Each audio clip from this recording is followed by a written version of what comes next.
Frontline.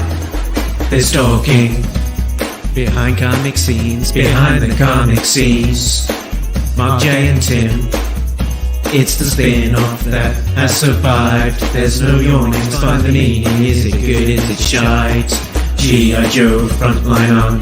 Talking Joe. Well, G.I. Joe, Frontline on. Talking Joe. G.I. Joe, Frontline on. Talking Joe. Well, G.I. Joe, Frontline on. Talking Joe.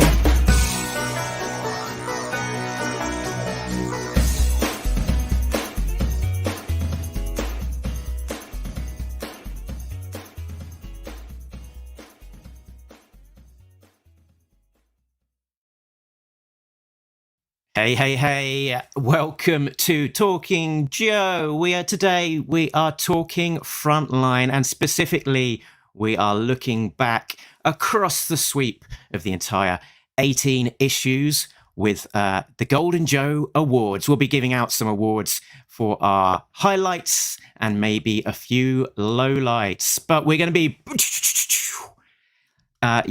sweeping through it and joined by a few people to make that all happen. So let's give them a big Talking Joe intro as we do that. First up, it's Tim. I really want to talk Joe with you. It's a real American Tim. American Tim.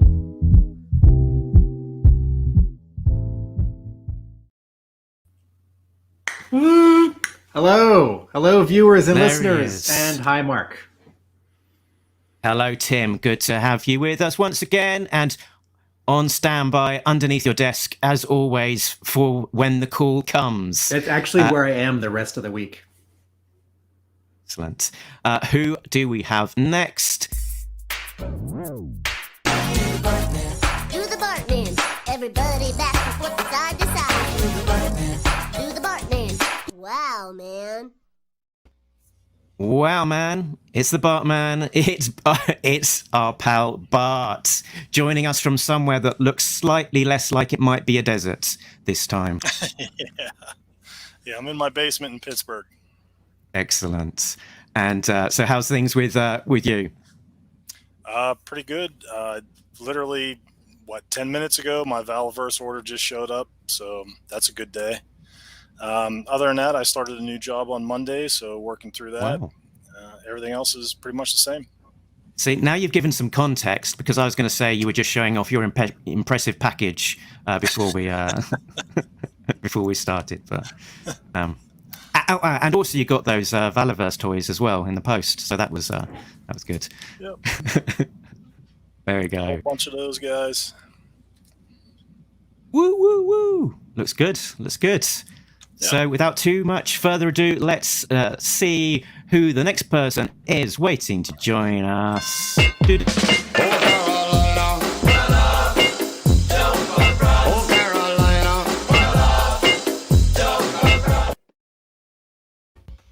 It's Richard, not Carol Straw. Good evening. Good evening. It's our main Devil's Due fan off of the Facebook groups, always in there with some, I'd say, pretty accurate and sensible opinions about what we're talking about. So, Mr. J. Oh, sorry, Mr. J did tell me to tell you why you're all long, so I'm going to do that this time.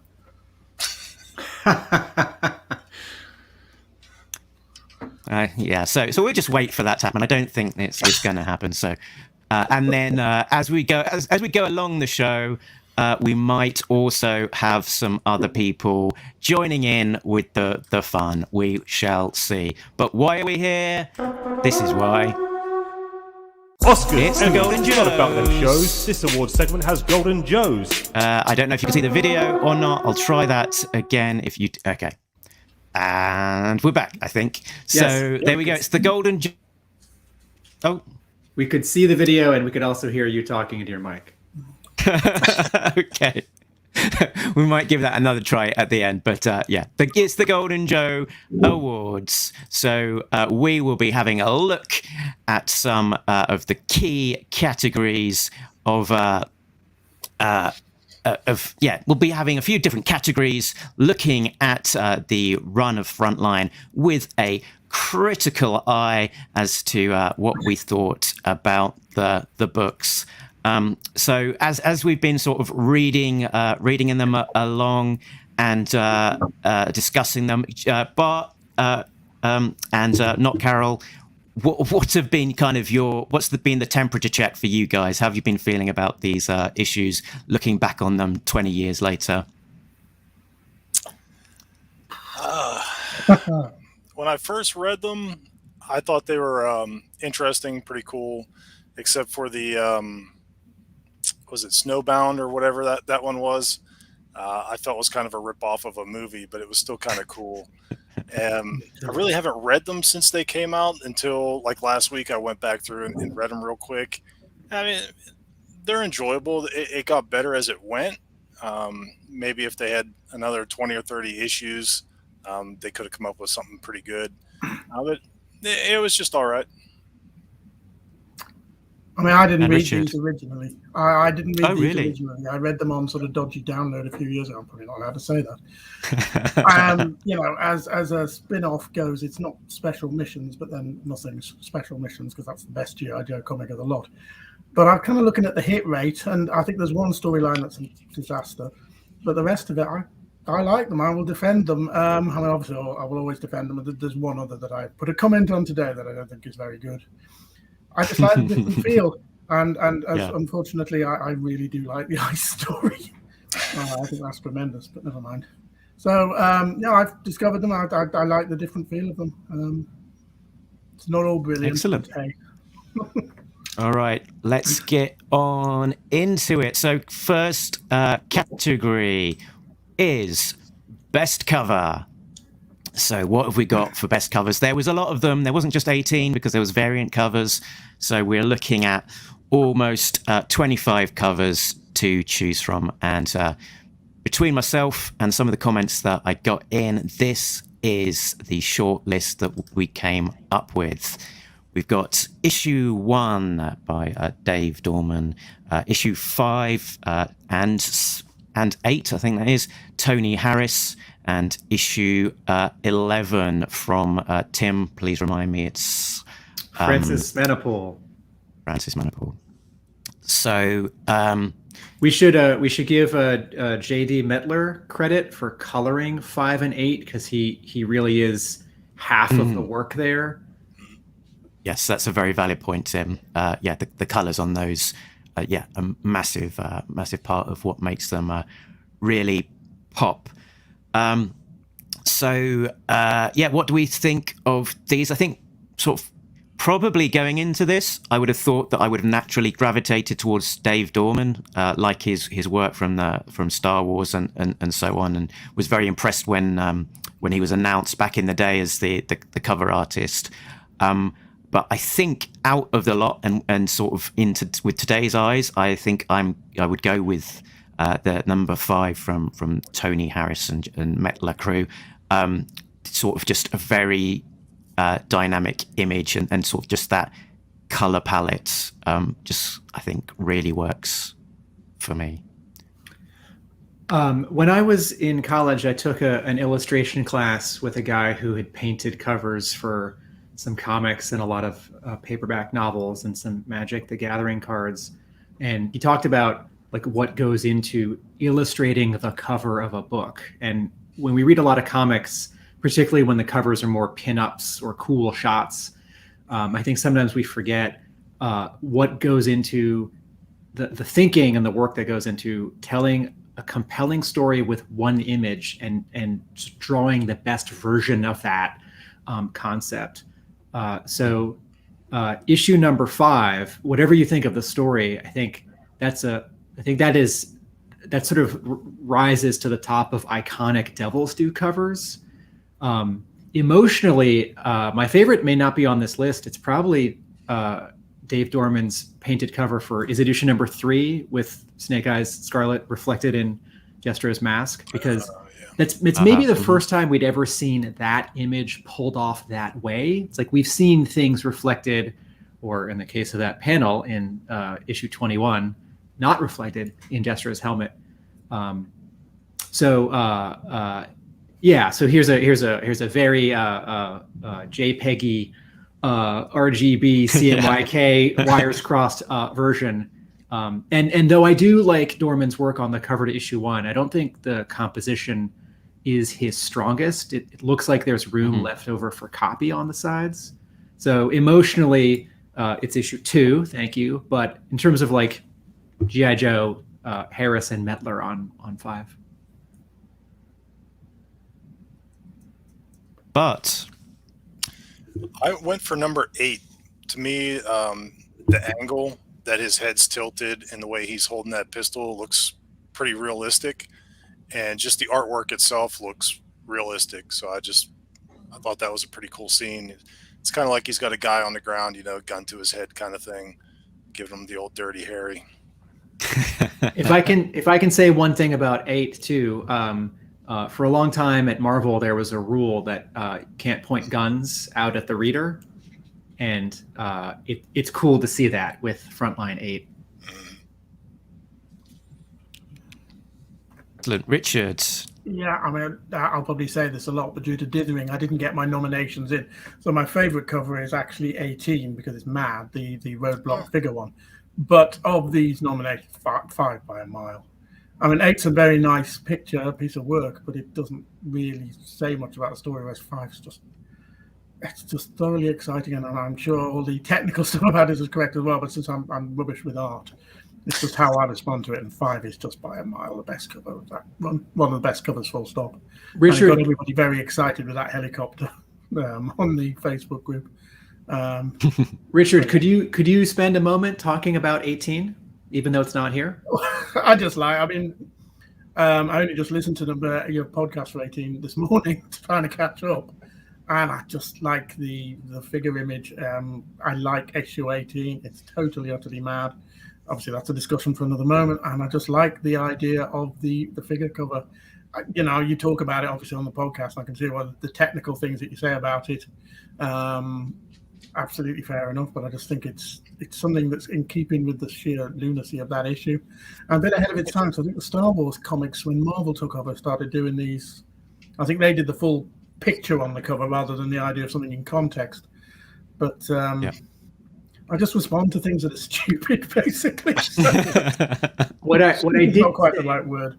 What I didn't say about this cover in our episode on the issue, but I can say now, is this is the only G.I. Joe cover where we're in the real world, where we are looking at the product of G.I. Joe, and that hand is ours. Like, this is a POV shot, a point of view shot.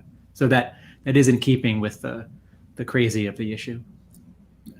Excellent. So I think with 3 of the 4 going to number 5, I think we have a clear winner for this one. So you're giving a round of applause there, Tim. I'm imagining us shipping like a printout of the JPEG of the Chrome Storm Shadow figures to Tony Harris and to JD Metler, and they'll be like, "What?" Yeah, well done, guys. It's I'm sure it's a career highlight for you. Well done. So next up, it's going to go on their LinkedIn profiles and everything. Next up, best new toy tie-in. So Frontline, it was, for the most part, it was people coming in telling the story that they particularly wanted to tell and having their play in the toy sandpit. So it wasn't a case of people being forced to use toys, but we did have a couple of new toys finding their way there. So we've got the Snowcat version 2 there, which is bonkers. It's got it's, for the most part, it is very similar to the original Snowcat, with this kind of urban camo pattern on it, and blue missiles, but then with an additional missile rack right on the top, which is quite lovely, bonkers. Then the other toy tie-in, who appeared in the last Golden Joes as well, was Crosshair. So this was Brandon Joe as a writer really embracing what's going on in the toy universe at the time and bringing in one of these new characters who I think he probably also wrote into the issue 25 or whenever it was that he cropped up in the main run. So then we've also got Frostbite. So in the Icebound run, Frostbite came in without beard or moustache, but being based on the look of his new G.I. Joe versus Cobra look, with that chunky sort of 5 points of articulation to him, and in the issue being given a bit, fleshing out his character a little bit more, sort of coming in with his interesting stories and being given the nickname Sad Storio by Airtight. So that is. Oh, and then we had a special nomination from Bart. Bart, do you want to talk to this one? It's not a new toy or anything like that, but they colored it black, and I just thought that was cool. Everything else that I had seen, the characters, like the Snowcat's basically just a Snowcat with a new missile on top. Nothing really jumped out at me other than this.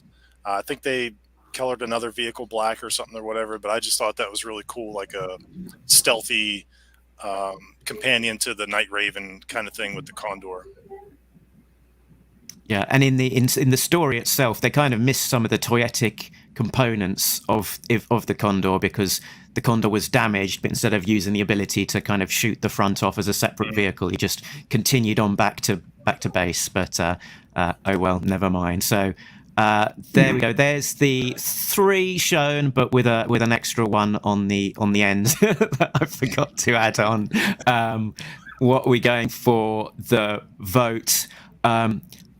I think I'm swung over by Bart. It's not necessarily a toy, but it's great to see the Condor sort of crop into the story after not being used an enormous amount in the books. So why not? I'll give it my vote. Let's go descending order down. Tim, you next. I'm going to respectfully not vote. It's not a protest. None of these move me as examples of new product. So with the Snowcat, it's like the Transformers Generation 2 thing where you take a toy from the 80s and then you put a shooting weapon on top of it, which sort of ruins its lines. Crosshair is a cool figure, but I have no connection to that character. And when I look at it, I just see what should be Muskrat. And same with Frostbite. I look at that and it's like, no, that's a new version of Blizzard. Like clearly someone got the name wrong, or there was a legal issue for that year. So respectfully, I'm not voting this round. But it's not with my like trademark Frontline Devils Do Frown. Okay, Bart. It has to be the Condor. I mean, I love this Snowcat. I've got a bunch of them. It's my favorite thing to go to for customs, but just that Condor with the stealth paint just kind of set it off for me. Okay, and I'll also use this opportunity to say that if you're watching live or, even as a watch again, you can sound off in the comments and say what you think. The comments will come in through to us live and we can share them as we're going along. So, Richard. Yeah, I'd vote for him in any category at any time. Crosshair. Frostbite's not Frostbite. Yeah. It's obviously not. And the Snowcat's, it's rubbish. Best female. Crosshair. Best cover. Crosshair. Yeah. I'm glad he's appeared because, like I say, I didn't get me nominations. But I know I'm fighting a losing battle. But he's a tremendous figure, and he was the one that really got me when I was rebuying toys in the early 2000s. So, remind me, who the figure is a likeness of someone, right? Someone at Hasbro or a fan, or he's named after someone. Am I remembering this correctly? I cannot remember. I think we're stumped on that one. This is where some live comments from viewers would be amazing. Tell me how dumb I am for not knowing this already. I'm pretty sure that is someone. And if you watch this one day, someone, I'm sorry for not knowing. And that's fun. Frostbite is definitely not someone. It's not a likeness. If you know who Crosshair is based on, type it in the comments, and we can tell Tim how foolish we've all been made to look. Never mind. Okay, so I think the Condor, which is the one not on this picture, is the one that just edges it, and is also not a new toy. But never mind. We make up the rules as we go along. That's so. Best interior artist, Dan Jurgens, who did the first art with Larry Hama. Eddie Barrows, so really starting off his career on G.I. Joe Frontline before going on to superstardom on some of the DC books in more recent years. Tim Seeley, I think the person at the bottom of this screen might have a slight bias to him, but let's find out. And then Drew Johnson, who drew most of the first 3 issues of the Icebound arc, but also working with some other artists doing guest art on the last issue, and was it Tom Feister, I think, doing the most of the flashback components of that story. So let's maybe work up from the bottom. Let's start with Richard. Well, I would say Tim Seeley, but what you said in the podcast, he's not necessarily the right person for that one, particularly the drawing of the villains in that story. I will agree, it was peculiar. So actually, even though I've got 1 or 2 issues with the certain visual presentations of the first arc, I'd actually go with Dan. Is it Jurgens or Jurgens? Dan Jurgens for this. Huh. I like his art. I like it's got a sort of broadness to it. You know, I don't get worked up about art sometimes unless it's absolutely appalling. But certainly of those 4, easily. In this case, it'll be Tim Seeley any other time of the day, but not in this context. Okay, Bart. It was really close for me. I like Tim Seeley's stuff. I've hung out with him before, watched him draw some stuff, and it blows your mind. But to me, Dan Jurgens was just a little bit more refined, a little bit more crisper, and that's what got my vote. I mean, it was real close, but I had to go with Jurgens.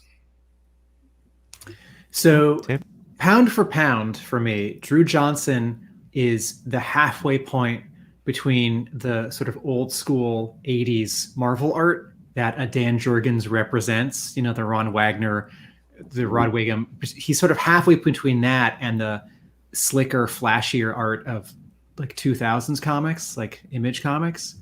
But Dan Jurgens is someone who, in my mind, always should have been drawing G.I. Joe, because he draws like a Ron Wagner, like a Rod Wiggum, like a Mark Bright. He's in that school.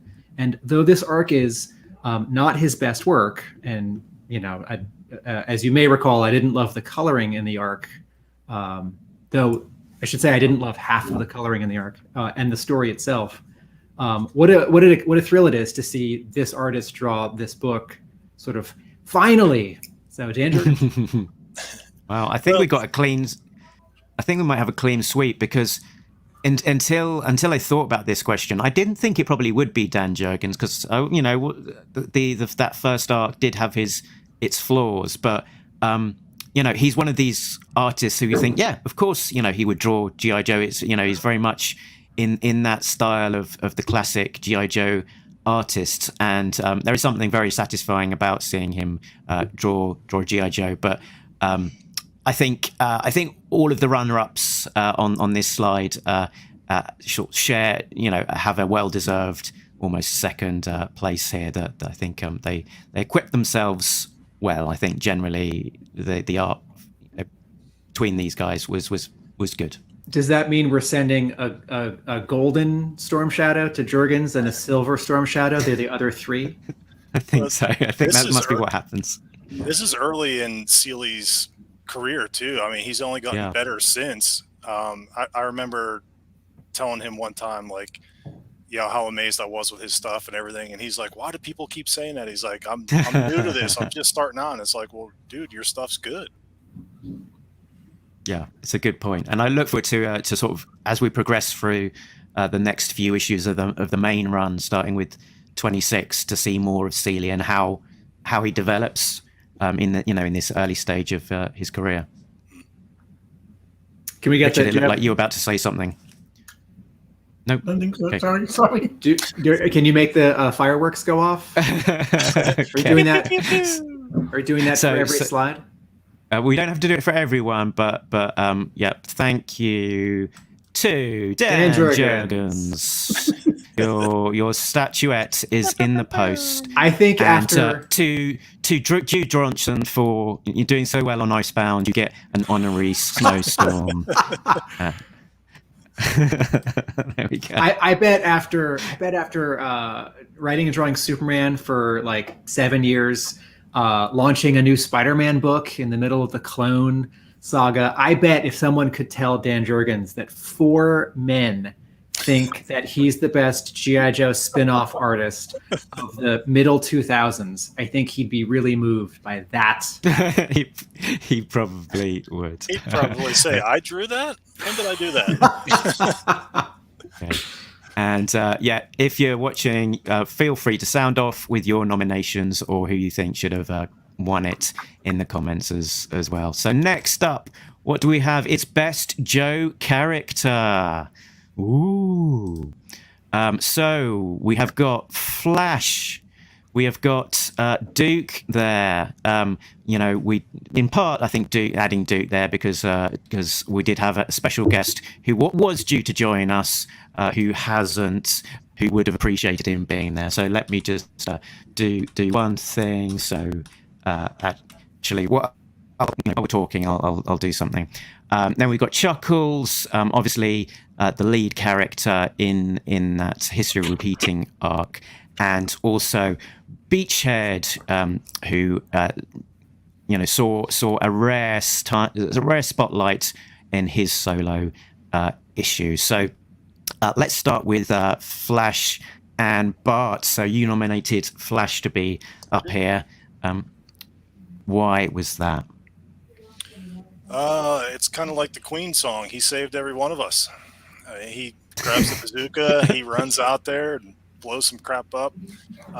Plus, he's not a guy that you see too often, but he was very heroic. He just stood out to me through most of the issues. I mean, Beachhead's doing the Beachhead thing from the cartoon, and Duke's just Duke. Chuckles, I've never been a huge fan of his. I think he's kind of overrated. That's just me. So Flash being the oddball that did something different other than just poking his laser rifle at something, I thought was pretty cool. Cool. These slides have just been updated to disavow Duke. I was going to vote for him. You're not voting for Crosshair? Okay, you can have him back. You can have him back.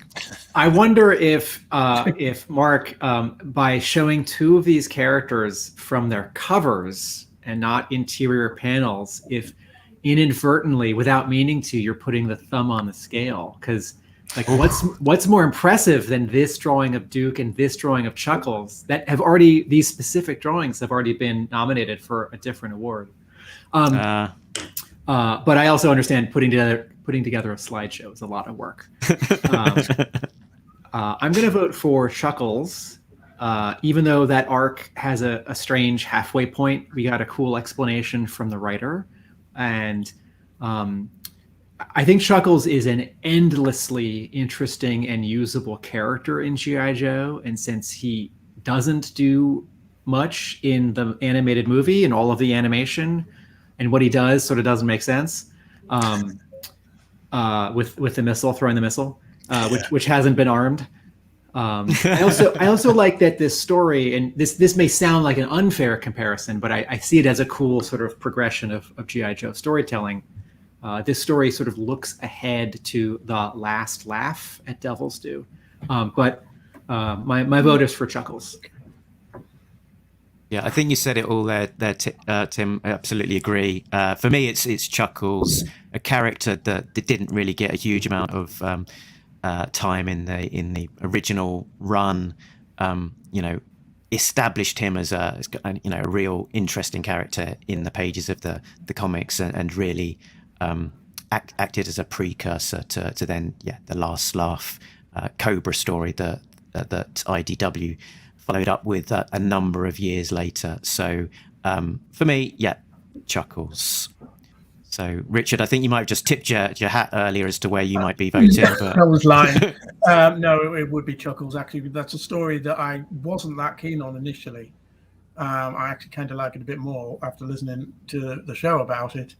And Chuckles had the worst introduction ever, primarily because of the appalling artwork on that issue that he made his first appearance in, where his arm muscles are bigger than his head, I think it was.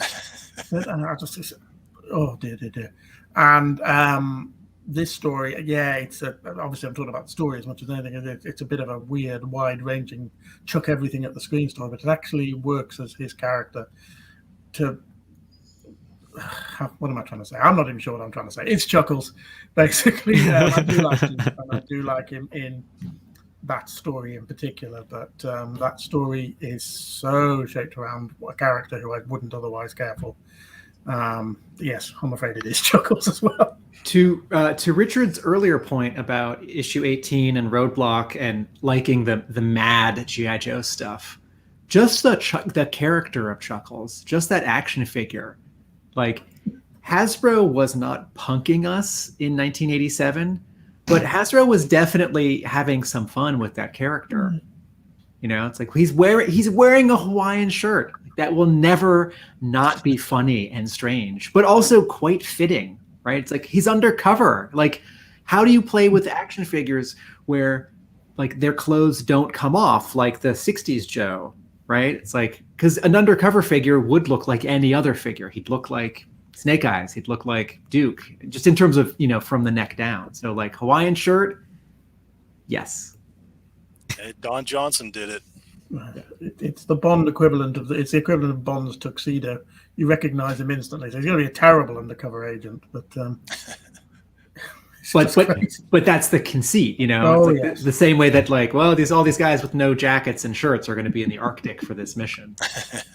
Yeah, that's what they wear. Yep.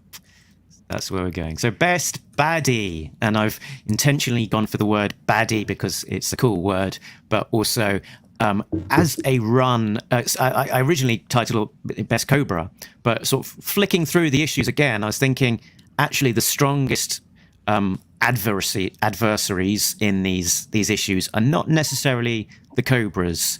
It's the other characters. So we've gone for everyone's favorite Mad Anthony. It's Zanya, it's Wingfield's Saturday Night, and Night Creeper there from the issue that we most recently published just last week. So last week as I speak live, not last week as this goes out. If you're listening late, but you get the point. Time travel. Yeah. So where should we go first? Tim, why don't you start us? Wingfield in this arc with Chuckles is probably the strongest writing of these four. And I don't like Zanya. I don't like sort of what she represents, the aging of the characters. If you're gonna, it's like, no, just make Zorana really interesting. But these two issues with her cover a lot of interesting ground. And even though I don't like the character and I don't want her part of the G.I. Joe mythos and I don't want her to have an action figure, I'm going to pick Zanya because these two issues did what the main series should have been doing. If everyone likes her this much and she's this interesting and this important, give her some backstory and have her interact with the Dreadnoks. So Zanya. Very good. I'll pop in next. I think I'm going Wigfield. So new character, substantial arc, playing into an interesting story and in terms of I guess I'm trying to think of the right word, but in terms of sort of the generational aspect of G.I. Joe, of moving it on, that we've obviously got the father figure in the very early issue of G.I. Joe, and then the son in this one. I think that's a more interesting. It was carried out in a more interesting way than maybe the Zartan-Zanya kind of relationship. So yeah, that's going to go Wingfield. But I picked Wingfield also. He's new. I think he had the most potential of growth. He was in 4 issues. I could have seen his character develop over a whole run of throughout a year. Him just be a thorn in their side, kind of like a new Cobra Commander kind of thing. We don't know him. We're learning about him, but we do know him because we know what happened with his father and his mother. So they don't have to do a whole lot of backstory on him per se, because we already know where he's come from, and they could have just moved right straight into the action from there and made him really badass. So I picked him. Cool. Richard? Yes, I notice how nobody wants the 2 at each end. Wingfield, I've got a problem with. I always think if you want to tell a story that links back to something, I'm always a bit chary on bringing children of characters in, which is ironic about what I'm about to say. If you're going to bring Wingfield back, just bring Wingfield back. He was only shot in the back of the head. He might have survived. I'm not sure it works. He's not a bad character, but actually I'd go for Zanya, considering she's the daughter of another character, because actually that's what I like. I'm afraid I'm a complete opposite to Mr. Finn, in that I like the aging and I like what she represents, and I like that story. And I think it's debatable whether she is a baddie in that story. She is the hero of her own story. And I just like the character, and I think that story obviously way off beast for standard G.I. Joe, and I think she comes out of it very well. So I'm going to throw it to a draw with Zanya, I'm afraid. Yeah, I think there is a hint in the story that in the flashbacks that she burnt down her mother and her mother and stepfather's flat or house apartment, For that, and really. might have killed them a little bit. But apart from that, I think generally she came off in a fairly heroic way, I guess. Anti-heroic, perhaps. Anti-heroic, yeah. Something that's interesting about Wingfield is that he represents sort of a new and different level of domestic terrorist, which is part of the sort of ongoing G.I. Joe story. You know, there's Cobra Commander in the flashbacks when he's building himself up. There's Cobra Commander now, where he's got this worldwide army. There's the original Wingfield, who's sort of what we consider now like very much a domestic terrorist. And then you have his son, who's sort of later and ramping that up in a little bit. And Bart makes a good point about how, had he stuck around for a year, he could have been another kind of ongoing antagonist, the way that I was thinking like Dr. Venom has been in the comics, or, you know, like we sort of maybe imagine that the Overlord would have been had he been brought in sort of properly back in the 80s. But yes, interesting how none of us voted for the 2 folks on the outside. So I think we've got a draw there. So Zanya and Wingfield in close contention. Yeah, we'll leave it at a draw, I think. I think that means fireworks and snow at the same time. Somebody's got to cut the O-ring on that figure, and everybody gets a half. Ooh. Biblical, yeah. So best story. Oh, interesting. So we have gone for nominations: The Mission That Never Was, so the opening arc; Icebound, with the image there being the trade paperback cover; Family History, the 2-part Zanya story; and the 4-part History Repeating, featuring Chuckles, and the story that Brandon Jerwa made his introduction into the comic industry on. So, who wants to start? Hands up. There you go, Richard. Just not The Mission That Never Was. I hate that. I'm sorry, but I really hate it. Icebound. Oh, sorry. Give me a moment. I have a bit. Just give me a minute, sweetheart. Sorry, Okay, I've got a I'll visitor. take- Does somebody else want to step in, please? I'll pop you out second. Okay, so yeah, for me, it's probably a slight toss up between Icebound and History Repeating. I think Icebound did have quite a lot of tropes in there, and sort of alluding to the likes of The Thing and so on.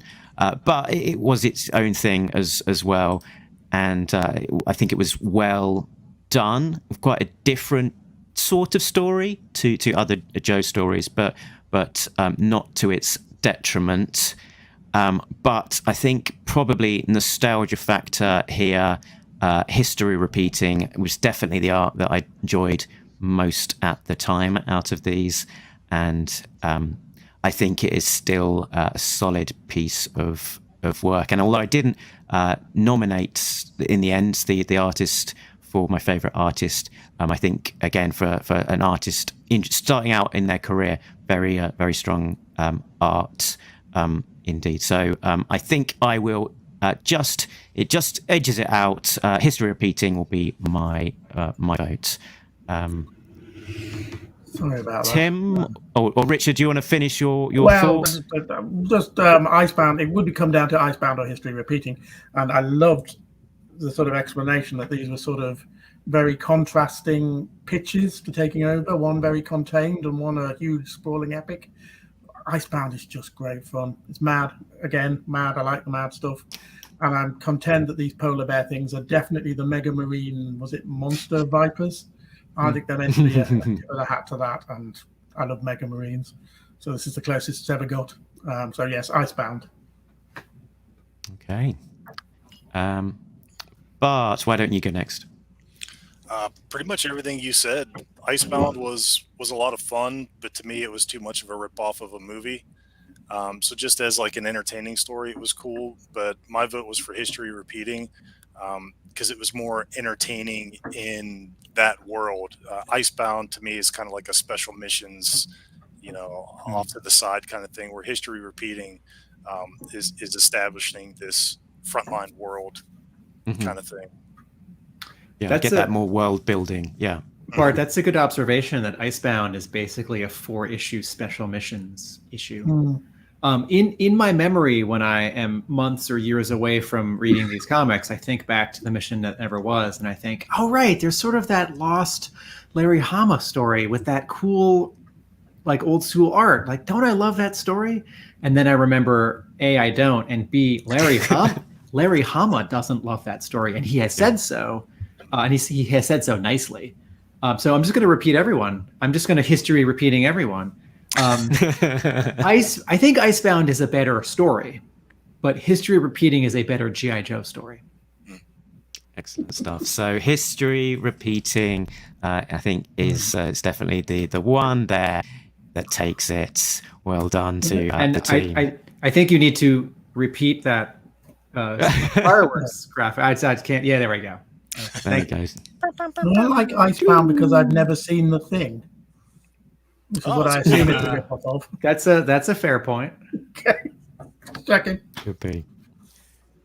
Most amusing scene next. So first one here was Chuckles wisecracking. So I don't know if you can quite mark it out on the story on the screen there, but this is this isn't this isn't Chuckles' line at all. He's in the back of the van. It's Xandar talking. He says, "Be careful patting yourself on the back, Wingfield. One of these days you might just break your arm."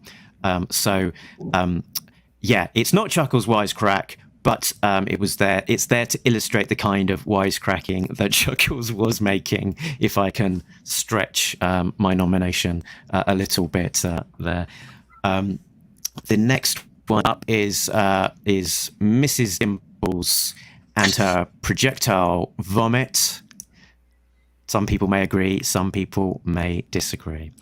Then we have Beachhead. Let's make this a little bit bigger with his potato. He says, I bet you don't think you could actually. Bart, are you able to read that in your best drill instructor voice? Let's see. I bet you don't think I got much more than the army in my head, huh? I bet you think old Beachhead ain't too clever. Well, anyone else would have cleaned this place up with a toothbrush or something. This, on the other hand, is a potato. Thank you, Bart. So Beachhead and his potato. And next up, we have a nomination from you, Bart. Flash with the bazooka. So yeah, you to explain why this should be on the shortlist for most amusing. Because you typically think of him as the laser guy. You know, he's just gonna burn a hole in something or laser spot something for artillery. But he's just like, I'm not doing nothing. Let me grab this bazooka, and he runs out there and blows some stuff up, and he just looks cool doing it. So to me, it was just a lot of fun to see a guy that's not a bazooka soldier but knows how to work a bazooka goes and blows some crap up. This is a nice point, because to a great degree, many of the Joes can do what many of the other Joes can do. Like if you're on an Arctic mission, either it should be only Arctic guys or led by an Arctic guy. And if you need someone to like shoot a precise hole far away or spot for someone else, but like all of them know how to use machine guns, and all of them know how to, throw grenades, even if somewhere we have like a grenadier. And they all know how to fly skyscrapers as well. That's the great thing. Yes, even though only a handful are actually pilots. Wait a minute. Wait, are you telling me that G.I. Joe doesn't work? Sorry, Tim. We've all been terribly wrong all this time. Are we shucking the metaphor and it sort of falls apart? Oh dear. So let's go. Quickfire voting for this, and if you're watching live, feel free to type away, put in your little comment for who you think should win as well. The watchers, when we did this before, did have the deciding vote when we were drawn. So your voice is a powerful one. I think I'm going to go potato. Flash. Potato, but only because you've left out the best Beachhead scene, which is press ups under fire. But definitely potato. I could have nominated it. And for our non-British fans, push-ups under fire. Oh yes, I knew you were going to say that. What? I just don't get it. Yeah. Drop it. Give me. Okay. So best artist reference is next up. So this is one of Tim's observations. Jetfire Sky Striker, and I think we did have a slightly fuzzy confirmation from Dan Jolly, who thought that the artist did keep Jetfire toy on his desk at the time. So there we go. That's from the first issue of the Icebound arc. Next up, it is the World Peacekeeper Little Bird toy, which has those distinctive red missiles on the rack, which carried through from toy to art. Very popular G.I. Joe adjacent toy there. Kind of thing that someone like Bart would get and customize, and I've already that done kind of thing. Yeah. It's from my October Guard. Oh, excellent. Lovely. And what next do we have? Oh, so we just got a short list of two on this one. I'm going to go Little Bird all the way. Just excellent use of reference to create an incredible image there without it looking like a duff Photoshop job, which sometimes these things can do. I'm going to agree. I don't know if the Jetfire toy. I don't think it's a traced photo, but it is so careful and clean as to look sort of too careful and clean. Whereas what what Harris is doing with the helicopter is he's slightly warping it in perspective, where it's a little bit wider in the front and a little bit narrower in the back, and he's drawing it from a difficult angle, so that drawing shows a lot of artist chops. And whether he's taking a photo and drawing it or holding it in front of his hand and drawing it, he's doing a lot of work. Richard? Yeah, I mean, that helicopter, it looks very good as an SAS, Action Force SAS helicopter, I might say, because there's one in storage with the stickers on, and it just looks great on that cover. So, yeah, not even a competition on this occasion. I don't know. I picked Jetfire only because that's my favorite Transformer, and I'm a big Robotech fan, so I got to pick Jetfire. Does that mean that you have a Robotech toy of this also? I have all the Transformer Jetfires. I don't have any Robotechs. I watched the show as a kid, but I didn't even know there was action figures. And to get one of those now is kind of pricey, so it's on my want list. Okay, what do we have next? We have got Best Nitpick, and we've also got a late addition to this, which we didn't spot for the show. So this is my late addition. So Frontline cover to issue 17. I think the artist is Jason Alexander. Guys, can you tell what my nitpick is? There's no second strap for the holster. I think it kind of is there, sort of down on the shoulder and across. Yeah, I think that's not it. And it's not that he's a ghost that sort of dissipates into nothingness at the end. That's fine. That's just an artistic choice. Are the stars too big? They are a little bit, aren't they? I think could you not fit 50 stars on that blue field at that size for the stars? I think you would struggle. This is. I want to say to Mr. Alexander, this is a really good painting. So. I think it will become apparent when I show the original way that he actually painted it. That's what I thought. It was flip-flops. Like this. Oh. Yeah, 'cause he's not the image has flipped-flopped, as Bart has described it. So this is the way it was painted, and they flipped it around for the printed cover, which creates two little niggles for me. The first of which is that the flag's it's back to front as well. So that's not how the American flag looks, with the stars and stripes in the corner. And then his holster is now on the wrong side for a figure reference. his holster would be on unless he was a lefty, wouldn't he? So. That's a good second nitpick that I hadn't thought of, Tim. My other one was that it then means that the thing that it's referencing is less strong as well, because the "I want you" for the U.S. Army poster is pointing with that same finger, and it's again that is also flipped around. So in drawing and painting, you can flop a piece of art. With photographs, it's not a good idea, because we as people, our faces are not perfectly symmetrical. Like your one eye might be a little larger, a little higher. And if you know someone really well and you see a photograph of them and it's been flopped, you may subtly think like, wait, what's wrong with that person that I know? Because you're seeing them sort of actually not how they are in real life. So except for these nitpicks, I am okay with flopping artwork. Also, I feel like sometimes it might have to do with like where they want to place the barcode. Yeah. That's a good one. A late entry there. So first one up is a write-in nomination from Bart.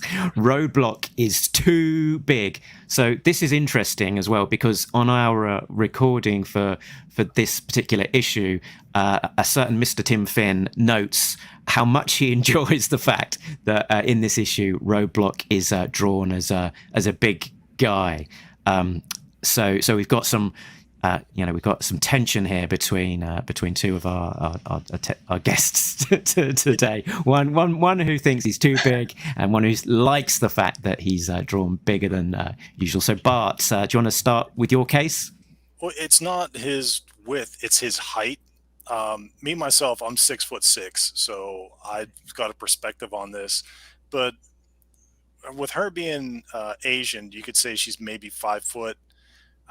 Even if he was my height, he's like towering over her. And I looked at a couple different pictures of this with him next to other people, and like the guy in the background, if that guy's 6 foot, Roadblock is still like a foot and a half taller than that guy in perspective.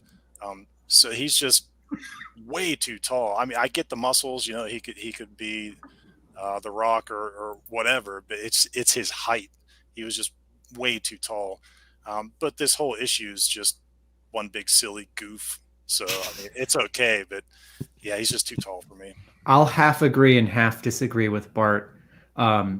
What Dan Norton is doing here in drawing this version of Roadblock is he's drawing the Michael Golden version of Roadblock from your book 2, like the back cover and I guess also the front cover.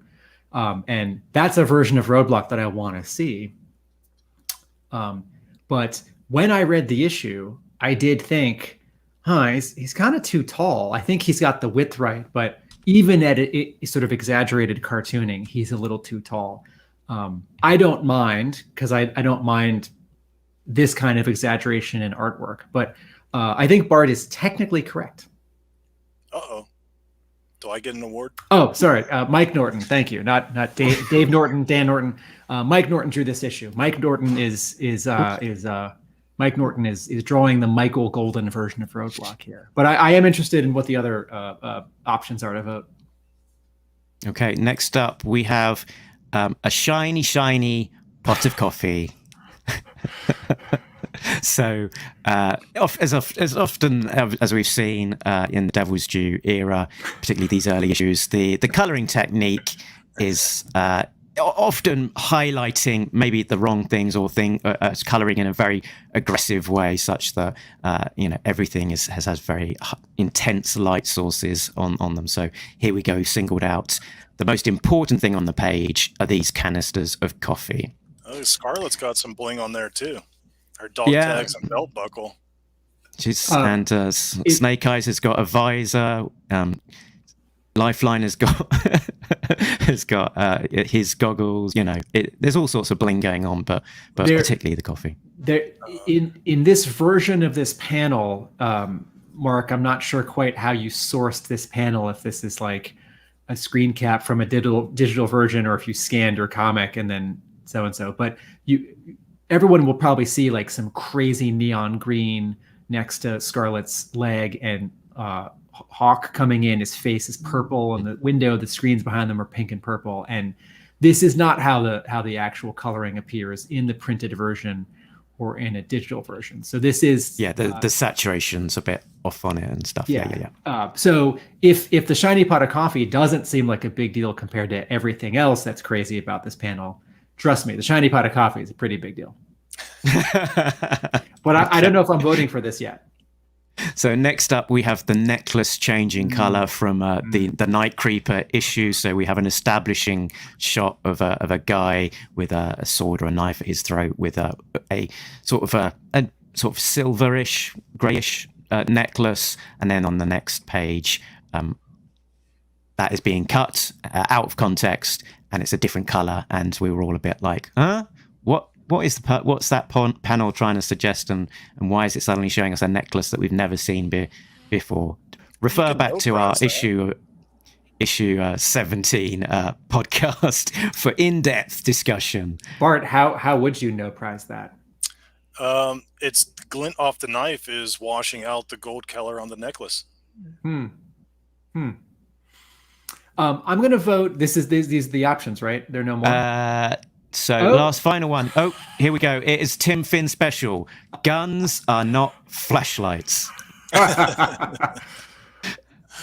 Do you want to explain this one, Tim? I don't remember saying it, but that certainly sounds like something I would say. Color artists starting around 1992 with the advent of Photoshop and comic books, some color artists went nuts with highlights and lens flares. And I'm all for a yellow, like illumination of muzzle flash from guns. I love that in all the Mike Zeck Marvel covers. And actually, that's when I draw guns shooting. I'm trying to draw the Mike Zeck yellow and red, from like the cover of 47. But these are not flashlight laser beam guns. These are. This isn't Star Trek. Yeah. Very good. Okay, so is that one the last one? I think it might be. Oh, no, here we go. There's one more. It's Night Creeper teleportation. So from the Night Creeper issue, he's disappearing off in a cloud of pink smoke. And I said at the time that I think the artist might have confused Night Creeper with Night Crawler. Tim thought that he might be exploding and that his helmet is all left after a grisly grisly kind of explosion. It's actually that he's thrown down a smoke bomb, right? And he disappears and we don't see it. Yeah. So it should be more akin to the kind of effect that you'd see from a smoke bomb. It just is a little bit confusing. I'm having a hard time between voting for the necklace and this Night Creeper teleportation because both of them slightly obscure the story, whereas the other ones are just like coloring choices or errors. But I think since the Night Creeper one is at the climax of the story and sort of the obfuscation of the narrative is happening in a bigger way, I'll vote for that one. I vote Night Creeper teleportation. Okay, Richard. Well, I mean, obviously I don't make the rules, but I honestly believe that a nitpick can only be there if it's been nominated by Mr. Finn. So I'm afraid I would ban the other two that have been put in. Since I don't care about nitpicks and they don't affect my enjoyment of the story, it's basically how much it made me laugh during the actual podcast. So that's got to be Shiny Coffee. Yeah, Shiny Coffee, definitely. Okay, but is there one that appeals to you? It's probably going to be the guns are not flashlights. I'm a big guy. I've got a large collection. I've shot a bunch of guns, and they are definitely not flashlights. They may be bright, and it's the bang's gonna blind you, but they're not flashlights. Yeah, it's not a sensible way of trying to look around a dark room. Yeah. I think we're going to go with an even split here because I think I'm going necklace changing color because this stood out for me as just something that taking me out of the story and not understanding what was going on and why this necklace was suddenly important. I understood the concept that was trying to be conveyed, but why just this one panel of a necklace that we've never seen before? So that was what is getting my vote for this category. So I think we've got, I guess, an even split, and they're all as bad, terrible as each other. or as great as each other. Mm-hmm. Yeah, so there will be awards going out in the post to a pot of coffee, a necklace, a flashlight gun, and the remains of a pink puff of smoke. Since we only have mailing addresses for Dan Jorgens and Tony Harris, they're just going to get all these extra awards and really not understand. Dan Jorgens will say, "When did I draw this shiny coffee pot?" Okay, so that's us. The end. I've got to the end of the awards. Wow, that we've flown through them, and it feels like no time at all has passed. So I think that means that I get to play the jingle one more time. Oscars, Emmys, it's not about them shows. This award segment has Golden Joes. Can I ask a question? Am I misremembering in our previous awards episode? Were we also calling these Golden Stormies? Did we decide that didn't work? Was that a reference that was unfortunate, or am I just misremembering? I don't remember. Yeah, I thought it sounded a little bit too much like a presidential compromat tape. So okay. On that basis, I've kept it to Golden Joes. because if you think about it, the Academy Awards have a nickname, the Oscars, right? Emmys, Grammys, these are all nicknames, right? And so maybe the formal name is, the Talking Joe, Golden Joe statuettes, and then there we go. Maybe it's just a Stormy, right? So Dan Jurgens at some drawing table in like Idaho or Florida, right? I don't know where Dan Jurgens lives, right? Or maybe someone accosts him at a convention later this year if he's making an appearance. Someone runs up to him with a sort of oddly oversized, shiny, not movable action figure and says, "Here's a lady in a fancy dress, right? Here's your Stormy, sir." Right, with a low resolution JPEG printout on like very thin paper of one of his pages from that first arc. Say, "Your award, sir." And he can turn to some camera that's all of a sudden there, and he can say, "I'd like to thank my editor, my writer, my 2 inkers." And then you charge him $200 for it. That's right. Do you have to pay for it if you get more than one? Is that what it is? If a team worked on something? Oh, there are 4 producers on this movie. If I get him to sign something, I got to pay for it. So he might as well pay for his, right? give him an even trade.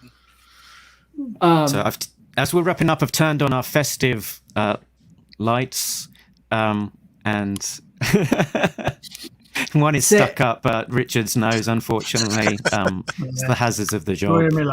I was wondering if, as we wrap up our episode, I have talked so much about these issues in our regular episodes, and Mark is often so gracious to let Jay and I run with it.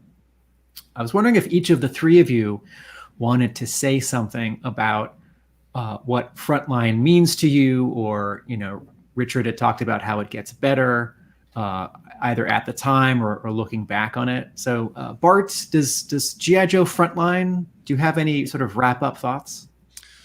When it first came on, I was really excited because I thought it was going to be a new direction, like an alternate timeline reality kind of thing for it. But then it just really didn't take off, and they canceled it after 18 issues, which I didn't understand because, like I said before, going forward, it was getting a lot better, except for maybe the last 2 issues or so I thought were just kind of stupid. But I think that's them just having fun with the wrap up. But that whole Chuckles story, with the family history stuff, from there moving forward, it could have got really good. So it's just a bummer they didn't get the sales or have the confidence to move forward. The main story at that point was just kind of and this was a good way to change it up, kind of like what they're doing now. The main story I think is poop, and the Hammett continuation I think is decent. This could have been the same thing. Richard. I mean, having come to it a bit later, this is the one I missed first time round. I don't have deep feelings about it. I will always defend the Devil's Due stuff. I think I always, in my head, compare it to Special Missions, which is not fair because Special Missions, I will still say, really is probably the best G.I. Joe comic. But it's that feeling they were trying to tell different sorts of stories, and I like that which is why, for example, issue 17 isn't a different story, whereas I love issue 18. Looking at it now, though, other than 17, and I do think the Harmer story is diabolical, and I think you were very forgiving of him because I think it shows all the problems that have happened since he's gone back. Goes nowhere, does nothing. Oh dear. Other than that, I'm sorry, I could go on about that forever, but I'd probably be banned.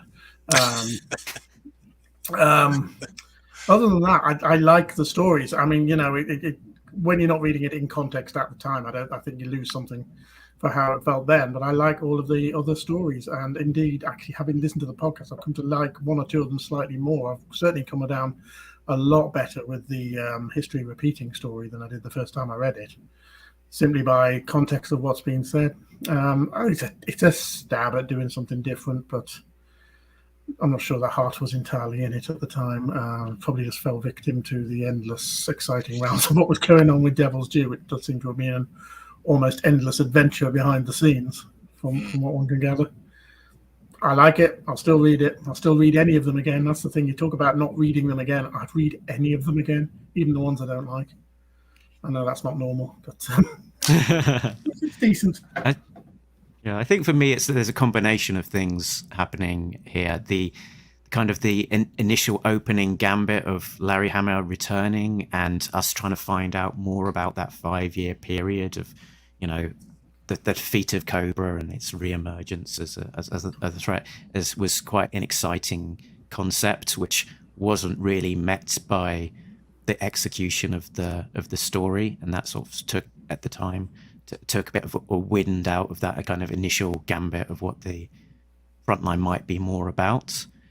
Then it became, I guess, more of a sandpit for other writers and artists to come in and sort of have a play and their take on the G.I. Joe world, and that was always interesting, if sometimes more successful than others.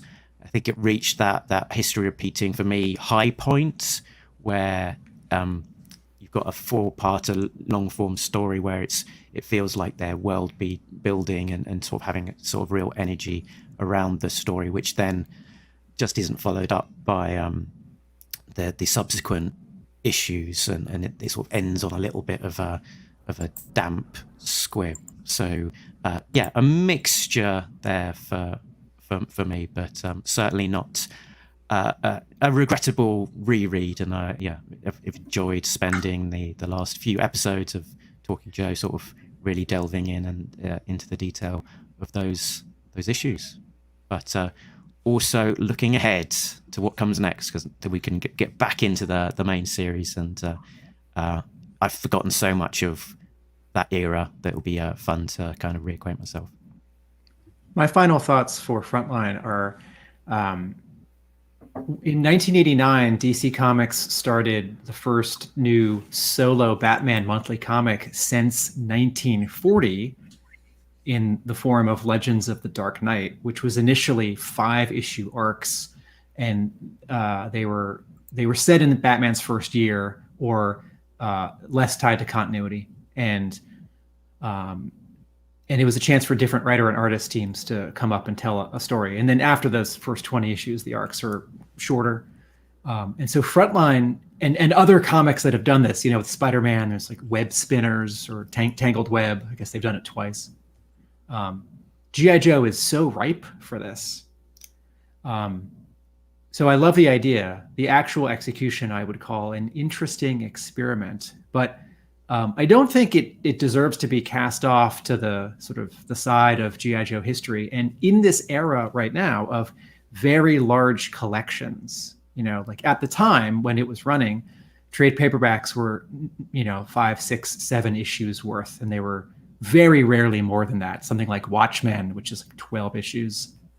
I think it'd be cool now to have a big paperback of all the issues. And I might go, I know you're not supposed to do this, but I actually might take History Repeating and put it out of sequence and have it as the final 4 issues of the arc of the collection, so that it does end on a more sort of regular G.I. Joe note. And I would absolutely get some new cover art for it that does what I think graphic novel collection cover art should do, which is a new piece of art that represents the issues contained within, rather than like default the issue number 1 cover, or occasionally some other cover that, like the image, Mark, that you showed at the beginning of this episode, which is the collection for volume 3, the cover for the volume 3 collection, where Zanya's Icebound. Zanya's sitting. Right. Sorry, on the video. Yeah, on the video. Yeah, Zanya's sitting at a computer, and on the screen are 4 faces, like something like that, or just all the main characters from this standing around cool with their weapons, and 2 or 3 of the bad guys sort of in the background. Now, I can't believe it's taken us this long to make the connection to Legends of the Dark Knight as well. It's a very good analogy. Sorry, Bart. If you put them out of order and end it on that run, does that leave the book at a cliffhanger in a way? Remind us, how does History Repeating end? It's got the Wingfield sort of out the plane with his mother, and they kind of vanished off. And then there's Chuckles, who's sort of mission accomplished. I need to go seek out my girlfriend, who's only just been introduced to this issue. I was trying to think of how to put it into words, but yeah, that's basically it. They're gonna kill Wingfield, but the mom like tackles them, and they fall out of a plane, and they're both hugging a parachute kind of thing. So it does kind of end, but in a way it doesn't, because you don't know what's going to happen. Like when his dad died, you thought that was the end of that whole militia, but now he comes back, which means they've been there the whole time building their forces. So that could leave the whole trade in kind of a cliffhangery kind of thing. It is an academic discussion because no one's going to reorder these issues in a collection. Yeah. The other thing that I like collections to do, if the final story page isn't sort of the right finale note to end on, is to have a couple pages of like the variant covers or some behind the scenes sketches or something. I don't like it when I'm reading a book if I get to a collection, I get to the final page and I turn it, and then there's just an ad for some other collections from that publisher. Or like, that's the last page, and then I'm staring at a blank inside back cover. I do think, when you leave a movie theater, when you finish a novel, when you finish a comic book, there's something to taking us out of the experience. And I feel strongly about that for graphic novel collections of serialized comics. They could do an editorial wrap up where they could say, hey, this is the direction we were going to go in, but because of XYZ, we couldn't, that kind of thing. You know what? I bet Funky Bunch Mark would graciously allow any publisher to excerpt as a printed interview excerpt some of the writers who have been on this show talking about the experience of working on this book. Indeed our own words of wisdom. That'd be fun. I'd buy several copies if someone did all the issues in a book, and then there's 2 columns of text transcribing Mark and Jay and I going on and on about these comics. I hope the copy editor would pick out the parts where I'm being thoughtful rather than nitpicky. Well, the next G.I. Joe Kickstarter, there it is. Oh, yeah. HasLab that. Excellent. So let's wrap up with anything that we want to promote. Let's start with Tim, because I know that you have things that you can talk about. Where can people find you if it's not in the upper right corner of a G.I. Joe podcast live stream video? My comic book store is Hub Comics in Somerville, Massachusetts, and my blog is realamericanbook.com. And Richard, is there anything that you want to plug or shout out? I'm glad to say I have nothing to plug other than listen to Talking Joe. It's quite good. Thank you.